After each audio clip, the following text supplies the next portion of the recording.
George Harrison and the title track from a great album, All Things Must Pass.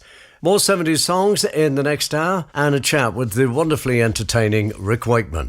This is Radio 2 on the BBC Sounds app, on your smart speaker and on 88 to 91 FM.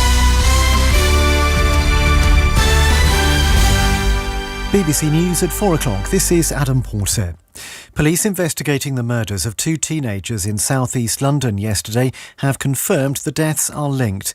Kiani Solanki and Charlie Bartolo were stabbed within a mile of one another in Thamesmead and Abbey Wood. Deputy Commander Richard McDonough from the Metropolitan Police urged people to help reduce violence in the city. Tackling violence is a priority for the Met. Days like today show that why our work is so important and why I must ask all again for London communities to work with us and our partners so that we are doing all we can together to prevent such tragedies. The Transport Secretary Mark Harper has said striking rail workers need to accept reforms to see their pay increase. The RMT union is due to stage further industrial action across December and January in a long-running dispute with train operators.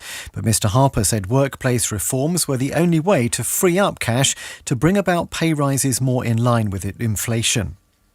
Protests against China's strict anti-COVID policies have continued for a second day. Demonstrators gathered in Shanghai, Beijing and Wuhan. The protests are said to be a sign of weariness in China after nearly 3 years of mass testing, quarantines and snap lockdowns. Energy suppliers have been asked by the Business Secretary Grant Shapps to make sure that direct debit payments reflect customers' actual use and don't become inflated when people are cutting back on gas or electricity.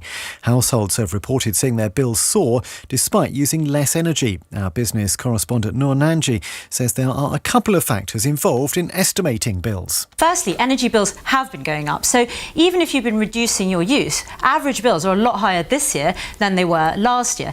And secondly as well, worth noting there's been a milder weather so far.